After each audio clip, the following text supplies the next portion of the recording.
I moved to that remote mountain town 3 weeks ago. I thought it would be a perfect escape. My life in the city had been stressful after my breakup. I wanted quiet, fresh air, and time to focus on my research. At first, it was what I needed. The locals were friendly, and I started to settle in. But then the sheriff called. He told me about a man who had gone missing during a hunting trip. I had met that man just a week before. We had talked briefly about an elusive creature he claimed to have seen. I thought it was just a story, but now I wasn't sure that I knew I had to look into it. I started hiking in the areas we discussed. I wanted to find clues. But as I walked deeper into the woods, everything turned quiet. Too quiet. I heard rustling leaves, and a chill crept up my spine. I couldn't focus. I saw strange markings on the trees. They were deep grooves that didn't look like anything I knew. I thought I was imagining things, but they sent shivers down my back. I felt like I was being watched. One night, I was on my cabin porch. The woods around me were dark. I thought I saw flickering lights between the trees. I leaned forward, squinting. My heart raced. The lights disappeared too fast for me to know what they were. I tried to shake it off, convincing myself it was just an animal or a trick of the night. But unease settled in. Then came the dreams. I dreamed of the creature the man had mentioned. In those dreams, it felt like something heavy was pulling me in. It whispered my name. The shape was hard to make out. Sometimes it appeared as a shadow, and sometimes it looked human but wrong. I woke up gasping, unsure if I was still dreaming. That I found myself pacing at night, lost in anxious thoughts. The deeper I searched in the woods, the more I felt myself losing grip. The air got colder. The whispers got louder. I thought I could hear my name in the wind, echoing around me. Then, one evening, I saw him. He stood still, staring at me with hollow eyes. I asked if he was okay. I felt like I knew him, but he didn't answer. I tried to step closer, but I felt frozen in fear. I didn't know if he was real or just in my head. Then he whispered, "Why are you with her?" I turned to look around. Nobody was there. Just darkness. When I looked back at him, he was gone. I was left standing alone in the woods, heart racing, and terror clawing at me. I stumbled back, feeling breathless that I wanted to run. I knew I had to get out of the woods. But something kept pulling me in, dragging me deeper. I glanced back, half expecting to see him again, but all I found was emptiness. I didn't know what was real or what was just my mind. All I knew was I was trapped in that forest of shadows, and something was beckoning me to stay. The next day, I didn't want to leave the cabin.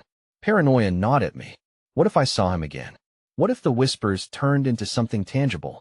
I forced myself to shake it off and texted my friend from the city. I needed to connect with someone who wasn't caught up in this madness. Just checking in. How is the mountain life? She replied. I typed a response, but stared blankly. I didn't want to worry her. Instead, I thought of what I could do about the missing man. I had to discover who he was, and more importantly, what he had seen in those woods. After breakfast, I took a deep breath and left the cabin. I headed to the town library. It wasn't big, but I hoped to find old newspaper articles or local legends. I arrived to find an elderly woman at the desk. "What can I help you with?" she asked, her eyes bright despite her age. "I'm looking for anything on missing persons or strange sightings in these woods," I said, keeping my tone casual. She nodded and started pulling books from the shelves. "You should read about the lost ones.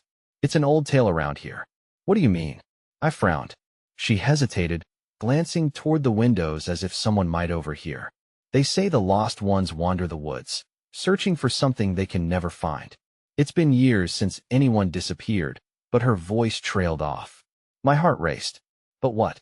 "They say those who go into the woods too deep can feel them. They might even see them," she whispered, her eyes locked onto mine. The air felt heavy with her words. I left the library clutching a few dusty old books, trying to piece together the fragments of local lore. There had to be something about the man who had gone missing, something to connect him to the creature. I could feel my pulse quickening, excitement battling my fear. Back at the cabin, I dug into the books. Most were vague enough to unsettle me, describing shadows and strange sounds. But then I found an article buried at the bottom of one. It spoke of a search party formed years ago. They never found anyone, just stories of shadows in the trees and strange lights on the horizon. Halfway through, my phone buzzed with a notification. It was a text from the sheriff. "I need to talk to you. Come to the station." Panic surged through me. I didn't want to go back out there, not after everything. But curiosity clawed at me. I had to know what he wanted. What had he discovered about the missing man? As I drove through the winding roads, the woods seemed to move with me. What if they were alive? What if they were keeping secrets? I reached the station, my stomach in knots. The sheriff was waiting inside, his face grave. "I don't know how to say this," he began, glancing at the door. "There has been another sighting near where they found the missing man's gear." "Another sighting of what?" I asked, dread pooling in my stomach.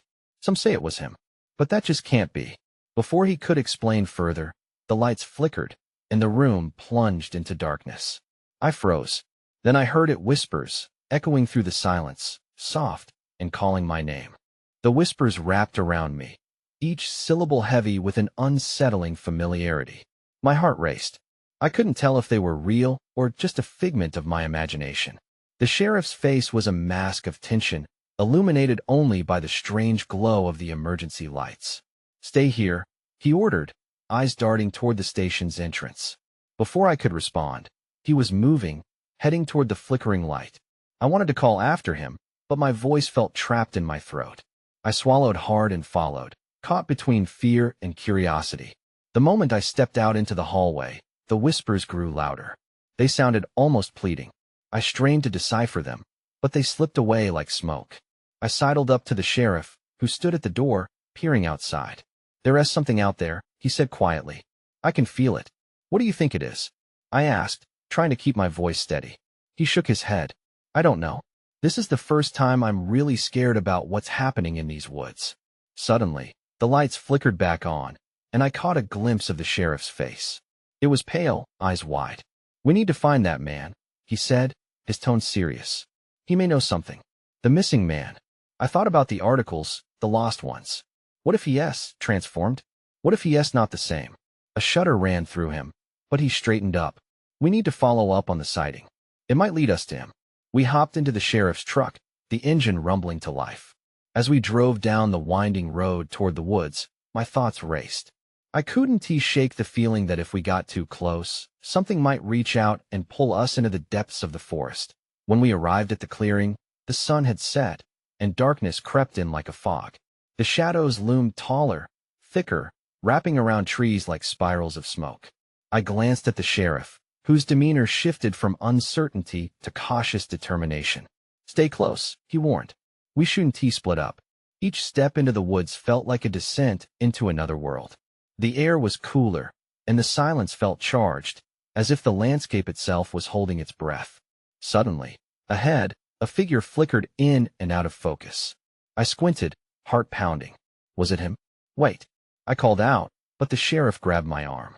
It could be a trick. He was right, but I needed to see.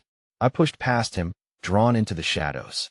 The whispers coursed through me, growing louder, almost urgent. "Come closer." That's when I saw it, the figure standing beneath a tree. It wasn't he, just anyone. It was the missing man, but his eyes were hollow, his body hunched and trembling, as if he was caught between two worlds. My stomach twisted as a realization struck me. He wasn't lost. He was something else, something not entirely human. "Come back," the sheriff shouted, but it was too late. I took a step closer, unable to pull myself away from the magnetic pull of his gaze. The forest seemed to shift, branches stretching out, shadows dancing. I was in the line of fire, caught between reason and instinct. The whispers grew frantic, almost a chorus pushing me toward him. I felt a rush of fear. Was this the truth, or was I just losing my mind in these woods? Then everything went dark. I woke up on the forest floor, rough and damp against my skin. My limbs felt heavy, and my thoughts were thick, like I had just emerged from a deep sleep. Confusion twisted in my gut as I tried to sit up. The whispers were gone, but an eerie silence pressed in. I looked around, struggling to reorient myself. The trees stood tall and ancient, their twisted branches reaching out like skeletal hands. The sheriff was gone. Panic bubbled up. "Sheriff," I called, my voice echoing off the trees. No answer. I scrambled to my feet, brushing dirt from my clothes. Adrenaline surged through me, but I couldn't shake the lingering dread. I had to find him or find a way out of this nightmare. I turned in a circle, listening for any sound, any sign of him. Then I remembered the missing man. I had to see what had happened to him.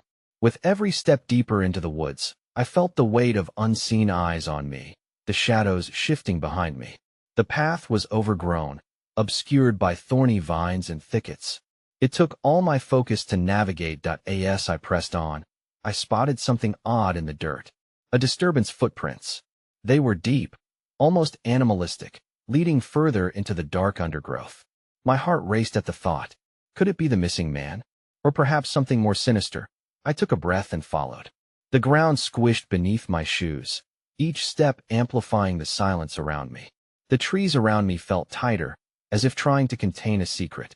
Suddenly, I remembered the stories the lost ones.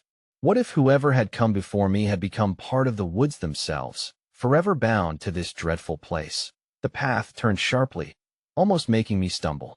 I steadied myself and pushed on, driven by fear and curiosity.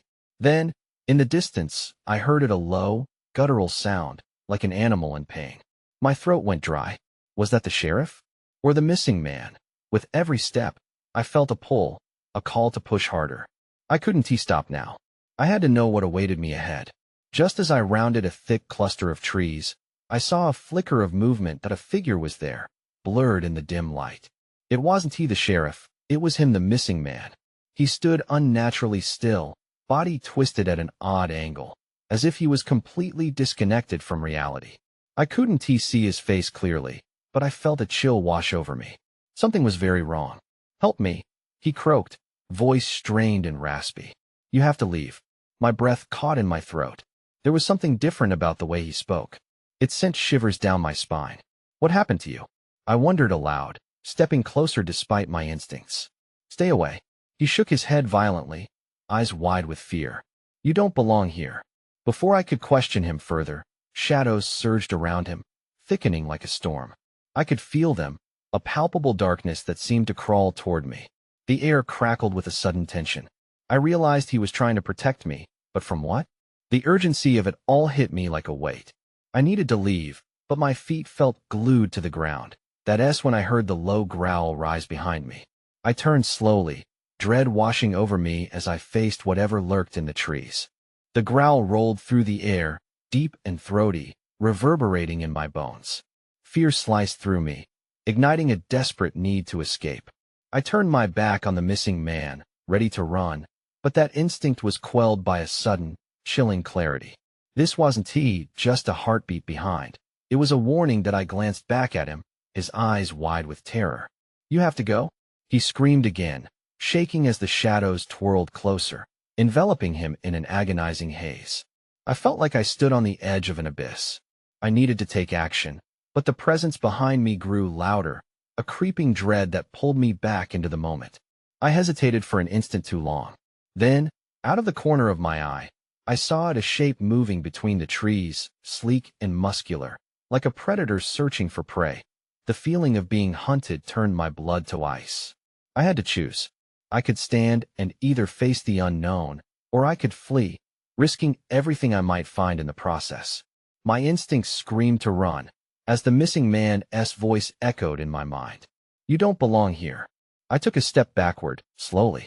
The growl stopped, replaced by an ominous silence that pressed me further, as if the very woods held their breath. I turned to run, my feet pounding on the damp ground. Every twist of my ankle in the underbrush felt like a fragile promise I wouldn't make it. I could hear branches snap behind me, but I didn't dare look back. Suddenly, a shrill cry echoed through the forest, piercing through the darkness. The missing man. Had he been pulled under? It was enough to halt my movements. I looked back again, my heart racing. The shadows seemed to be watching, waiting. Just beyond the trees that I caught something moving at the edge of my vision. A flash of fur, glint of eyes, another shadow darting near the ground. I was paralyzed. The instinct to survive clashed with the urge to help. I pictured the sheriff again, his face composed yet shadowed. What if he was also trapped by these woods, lost like the man before me? With that thought, something shifted within me. I couldn't abandon them. I turned and moved toward the scattered shadows, wider knuckled and trembling. Then I felt a rush of wind that pushed against me, as if something was trying to force me away from wherever the cries were coming from. Panic surged anew. Just as I regained my footing, that growl returned, closer this time, almost at my heels. Then, In a flash, everything went black.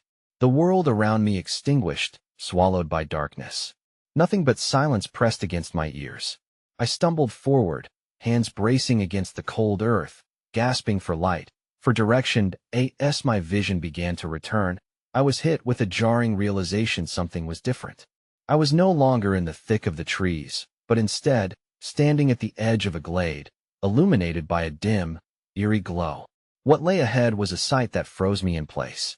There was a clearing, and at its center, a mound of something that looked like twisted, gnarled branches, but I could tell it was far more. In the haze, spectral figures flickered around it, weaving in and out like a twisted dance. I realized I was not alone, and as that understanding sank in, I finally grasped the true horror of this place. I had stumbled into something ancient, alive with secrets best left undisturbed. At that moment, a hand reached through the shadows, brushing against my shoulder. I gasped, the icy touch sending a jolt through my body. I spun around to face whoever had reached for me, my heart racing. My breath quickened when I saw the pale figure of a woman, translucent and faintly shimmering like a mirage. Her eyes were wide, filled with an unsettling mix of sadness and urgency. "Help him," she whispered, her voice barely more than a rustle of leaves. I felt the weight of her words pressing down on me. I shook my head, a lump forming in my throat. "Who? How?" Before I could ask more, a low snarl echoed in the air, shaking the ground beneath me. I turned back to the clearing. The shadowy outlines moved closer, circling the ominous mound. The woman's expression twisted in despair. "They will take you too," she warned, her voice rising to a frantic pitch. The air thickened with dread as I realized she was pointing toward the mound. I could see now that it was not just branches. It was a tangle of limbs and forms, seemingly alive. My instincts screamed danger. Those flickering figures were not dancing. They were trapped, caught in something far darker than I understood. Ignoring the warning, I stepped closer. "I have to help," I said defiantly. The ground felt uneasy under my feet, as if it was shifting, threatening to pull me down. Behind me, the woman's pleading echoed in my mind as I took in the sight. It was both beautiful and grotesque, the shadows shifting in a way that suggested they were desperate. I noticed some of the figures were resembling the missing man, his face blurred but unmistakable. It sent a jolt of realization through me. He hadn't vanished. He had been caught here. My heart raced even faster. "What did you find?" I called out, hoping for an answer. But only more whispers filled the air around me, indistinct and hobbled by the growl that returned, vibrating through the ground. Before I could think, the energy shifted again. Something surged forward from the dark, breaking through the edge of the forest, a massive creature with glistening fur and deep, hollow eyes. My breath hitched in my throat. The sleek shape advanced, low growls escaping its throat like an eerie echo. Instinct kicked in. I turned to run, but the shadows blocked my path. Panic surged within me. I could feel the pulse of the ground, the frantic energy of the figures behind me. "Help him." The woman's voice rose in my mind, a reminder of my choice. I was running out of time. "You don't belong here," I muttered to myself. The growling intensified, its breath hot against the nape of my neck. Then I saw it. A shimmer in the chaos, a way out. A fleeting path that twisted back toward safety. Without thinking, I dove toward it, driven by instinct and desperate determination to escape. Just as I launched myself through the shadows, a ripple of pain surged through my shoulder from the creature before I burst back into the trees. I stumbled, but I pressed on, propelled by the thought of the missing man. Who was he? What had he uncovered? Terror didn't leave me, but it was mixed with a fierce resolve. The hunt was far from over. I glanced back as I ran, half expecting to see those haunting eyes in the dark, but they were gone. Yet I could feel their pull, their deep-rooted beckoning dragging at my soul. I was caught in something bigger now. I needed answers, and I was getting closer. As I stumbled through the underbrush, my heart hammered in my chest, and shards of pain radiated from my shoulder. I had barely escaped whatever that creature was, but I wasn't out of danger yet. The shadows of the forest still curled around me, and the mournful wail of the woman loomed in my memory. I had to help someone, but who? With each step deeper into the trees, I fought against my mounting unease. I couldn't shake the feeling that I was being hunted, not just pursued but tracked.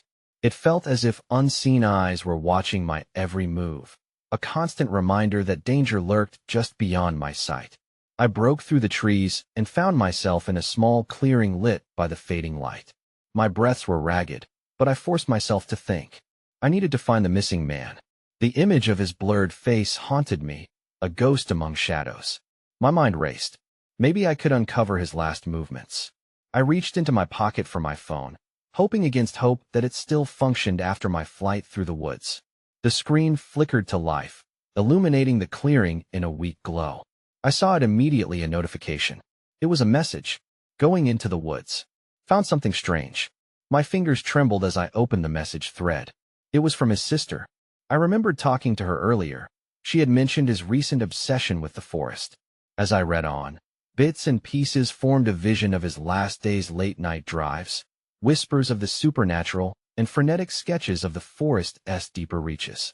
A chill slid down my spine at the thought. But then something caught my eye. A photograph attached to the last message. I clicked on it. A snapshot of a deep cleft in the earth, not far from where I had just been. My pulse quickened. That's where he had gone. My instincts pulled me forward. It might be my only lead. Before I could process it all, I felt it again, the low growl vibrating through the ground. I looked over my shoulder, half expecting the creature to return. Instead, I saw figures moving in the shadows. Not the ethereal spirits, but solid shapes tangled in darkness, circling the perimeter of the clearing. My blood ran cold. I could see their twisted forms inching closer, their eyes glinting in the dying light. "Get away," I shouted, but the words felt powerless against the rush of fear. My throat was dry as I turned and raced toward the path I had just escaped. The shadows tightened around me, no longer just a vague threat, but something tangible and relentless that I sprinted, dodging branches and roots, my lungs burning with each breath. I had to reach the man. I couldn't fail him just like I felt I had failed others. Then I heard it. A voice, familiar and distorted, calling from the depths of the forest. "Help me." My heart sank as the words twisted in my mind. It was him. I had to find him. I pushed harder, the sound of pursuit echoing behind me. The urgency grew. Would I make it in time, or would I become just another trapped figure in the shadows? That's when I saw a flicker of light ahead. I ran towards it, praying that whatever lay beyond would lead me to the truth. The flicker of light drew me in, promise and fear coiling tightly in my gut. I pushed through a tangle of brambles and stumbled into another clearing. The light came from an old lantern hanging from a gnarled tree. I could hardly believe my eyes amidst the swirling shadows. Then I saw something else. A figure slumped beside the tree, shrouded in darkness. My gut twisted. Was it him? I rushed forward, heart hammering, brushing aside branches. As I got closer, I saw the clothes were familiar, a flannel shirt and worn jeans. It was him, the missing man. Relief washed over me, but it was fleeting. He lay motionless, face pale, and dirt smeared across his skin. I knelt beside him, shaking him gently, hoping for any sign of life. "Wake up, please." My voice cracked slightly, panic flaring within me. His eyes fluttered open, but then widened in terror. "No, stay back," he yelled, scrambling away. "It's me. I'm here to help," I said, though my heart raced with fear of what had terrified him so badly. "What happened?" He pulled himself upright, his breath ragged. "It's in the woods. It's watching. I found something I shouldn't have." His eyes darted into the darkness, reflecting the lantern's dim glow, betraying a deep, primal fear. "What did you find?" I pressed, urgency lacing my words. But before he could respond, the growl rose up from the ground again, louder this time, reverberating through my bones. My pulse raced, fear thickening the air. I shot a glance back, the shadows moving ever closer. "It's not just an animal. It's something else. It wants us," he gasped, backing away, eyes wide. "We need to go. Now." I grabbed his arm, urging him to stand. "We have to get out of here." But the shadows shifted, curling around the edges of the clearing. They were not just dark. They were alive, shifting shapes with malevolent intent. I could feel the weight of their gaze on us, a suffocating pressure. "Run," he shouted, already sprinting toward the tree line. I followed, my lungs burning with the effort, the pulse of my heart echoing in my ears. As we raced through the underbrush, branches clawed at us. each step feeling like it might be our last. We broke through into the next clearing, and I turned to check on him. That's when I spotted something, an object half buried in the ground, glinting in the light of the lantern we left behind. I skidded to a stop. "Wait," I called, but he was already ahead, focused on the path. I dug the object out, panic-fueled reflexes driving me. It was a locket, intricate and old, the design mesmerizing. I could feel a strange pull toward it. It was warm in my hand, almost alive. I looked down at it, a chill crawling up my spine. Suddenly, the growl erupted again, closer now. We were nowhere near safety. "We have to keep moving," I shouted, thrusting the locket into my pocket. Whatever this was, it felt important, impossible to leave behind. But the real question lingered in my mind as I ran. What had he uncovered in these woods that awakened something so sinister? And what did this locket mean in the grand scheme of it all? And then I heard it, a whisper creeping through the leaves. "You shouldn't have come here." The whisper sent a cold tremor through me, and I pushed harder against the branches, adrenaline flooding my veins. I had to keep running. The man beside me, he was still moving, his footsteps echoing in the silence that gripped the woods. "Did you hear that?" I gasped, barely able to keep pace. He didn't respond, his eyes scanning the dark trees. Panic flared again. What was following us? "Just keep going," he yelled back, urgency lacing his voice. "We have to get to the road. It's the only way we'll be safe." I nodded, but doubt gnawed at me. What if the road was too far away? What if we didn't make it? I pushed those thoughts aside, focusing on the rhythm of my feet pounding against the ground. As we plunged deeper into the forest, the growls intensified, blending with a cacophony of rustling leaves and snapping twigs. I ducked to avoid a low-hanging branch, but my foot caught on a root. I stumbled, nearly falling. "Come on," he shouted, already ahead of me. I scrambled to regain my footing, guilt tightening my chest. I couldn't slow us down now. We broke through another thicket, emerging into a narrower path that twisted between the trees. The shadows felt closer here, pressing in on us. The moonlight streamed through the canopy, casting silvery patches on the dirt. But it didn't feel comforting. It felt like a liminal space, somewhere between safety and danger. Do you think it's close?" I asked, panting. "Whatever it is." He kept his gaze fixed ahead, jaw tight. "I don't know. But we can't stop." Then, just as the words left his mouth, I heard it again. A soft whisper, clearer now. "Turn back." Fear washed over me like ice-cold water. "We can't turn back," I screamed, clenching my fists. "What does it want?" "I don't know." He shot back. "But it's linked to what I found. The locket, I think it has something to do with." Before he could finish, a loud crash rang out behind us. A heavy weight thudded through the underbrush. We spun around, breathing shallow and fast. What was out there? I squinted into the darkness, my heart racing at the thought of finding out. "Keep moving, please," he urged, pushing me forward again. But something caught my eye, movement in the shadows, a silhouette just beyond the trees, slow and deliberate. I froze, dread flooding my senses. "Did you see that?" I whispered, voice trembling.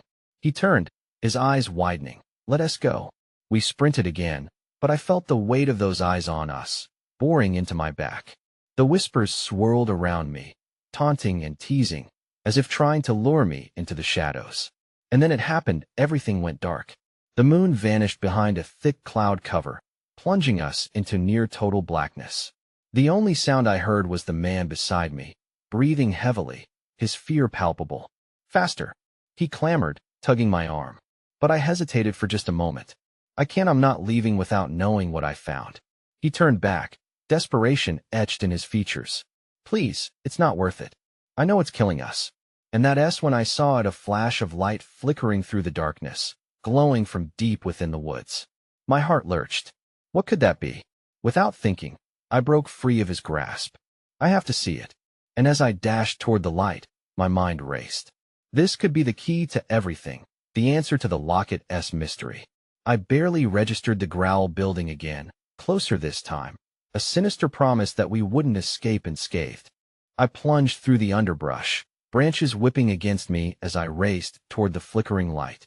My mind was a jumble of thoughts, questions demanding answers I wasn't sure I wanted anymore. What did the locket signify? What was out here lurking in the shadows? My heart thundered in my chest as the light grew brighter, illuminating the trees around me. As I broke into yet another clearing, I skidded to a halt. There it was, a circle of light emanating from an ancient stone altar, etched with symbols that made my skin crawl. Surrounding it were the figures I had seen earlier, dancing in a haunting rhythm, their faces obscured by shadows but their eyes glowing, empty, and yet filled with a churning intensity.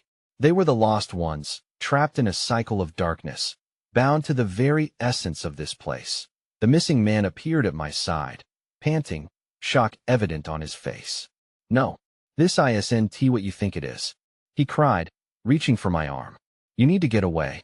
You don't know what they're capable of. Then tell me." The urgency in my voice caught us both off guard. I wasn't sure what compelled me to confront him, but the adrenaline coursing through my veins fueled my resolve. "What is this place? Why did you come here? What did you find?" He opened his mouth to speak, but before he could, a piercing howl sliced through the air, rising from the darkness. The shadows twitched, and the figures turned toward the sound, their movements no longer joyous but frantic, almost desperate. "Leave now," he shouted again, fear scraping his tone. I turned my head to see what approached, an outline just at the edge of the tree line. Whatever it was massive and dark, prowling the perimeter like a predator surveying its prey. "What if we can help them?" I blurted out, half-formed thoughts spilling from my lips. The locket weighed heavily in my pocket, a reminder that perhaps this place held secrets of untold power. "Help them?" He sneered, disbelief tempered by fear. "Look at them. They're no longer what they were. That creature," he pointed shakily toward the encroaching figure, "it's bound to them. It feeds on their pain." Before I could respond, the shadows around the altar began to swirl, forming a thick mist that obscured everything in its path. The howl echoed again, causing my pulse to quicken. The mist caught the light, twisting into ghastly shapes, contorted in silent screams that I turned to the man beside me, heart raging in my chest. "We can't just leave them." I gestured toward the ghostly figures. Pain etched across their faces made my resolve waver. "I have to know." "Then go." He shot back, stepping back as if cutting ties. "You're on your own." His eyes flared with fear and energy that threatened to burn bright. But I couldn't turn away now that I moved closer to the altar, that luminous source calling out to me. Each step felt weighed down by the whispers in my mind, their soft insistence folding into my thoughts, begging for my recognition. "Why have you come?" they seemed to ask, their tones a cacophony of longing and despair. "Please," I murmured, stepping closer to the altar, "show me." And then it happened. The ground beneath me quaked, the figures shrieked, and shadows frothed like stormy waves around the clearing. I gripped the locket tightly, feeling its warmth pulsate in my palm, a beacon amidst creeping dread. The creature leaped into view, a mass of swirling darkness and glimmering eyes, its growl rumbling like thunder. The air thickened with dread, and I stumbled backward. The whispers escalated into a chorus of urgency. "You should not have come," echoed all around me, crashing like waves against my consciousness. "No," I shouted, terror flipping into a wild defiance. "I will not be swept away." With shaking hands, I opened the locket, revealing an aged, faded photograph, his sister perhaps, her face kind and haunting. It felt like a lifeline. In that moment, a clarity washed over me. I turned toward the swirling shadows, voice trembling but resolute. "You can let go. You can be free." The air shimmered with energy, the shadows began to recede, and a light surged from within me, fueled by hope and defiance. The lost ones hesitated, their faces tipping between fear and recognition. The creature reared back, uncertain. But with that, I felt the sensation of being pulled again, deeper into the forest's grip. The darkness sounded close, wrapping around me as I fought against its pervasive force. Something broke through, but I couldn't tell if it was power or something more sinister. The vibrations grew chaotic, and amidst the turmoil, I felt my feet lift off the ground. I gasped, the entire clearing spinning wildly around me. The whispers shouted louder, swallowed by a rift that yawned wide beneath me. Then darkness swallowed the light, plunging the world into chaos. The growling sounded distant, but my heart still raced. I felt, rather than saw, the shadows dissolve around me as everything faded, and then all at once it vanished. I stumbled forward, disoriented and gasping for air. Where was I? I stood on the edge of the forest, bathed in a strange twilight glow, with nothing left but silence. The woods behind me were dark and still, a palpable weight hanging in the air, but the shadows were gone. A fog obscured the entrance, curling around the trees like an uncoiling serpent that I reached for my phone still operational. My hands shook as I dialed the sheriff's number. Heart racing, I bit my lip, reflecting on the revelation of it all. When he answered and I asked for help, I waited, feeling the remnants of ambiguity settle in my chest. The lost ones were still there, shrouded in mystery, their fate unwritten. And what was the creature that haunted them? I couldn't tell if I helped or reawakened something darker. And as I drove away, the shadows loomed behind me, and I realized I might never know the truth of those woods. I could still hear whispers trailing in the wind, but whether it was hope or despair it was hard to say. I moved to a different city after that. Sometimes I wonder what was really lost out there, in those dark depths, but mostly, I try not to think about it.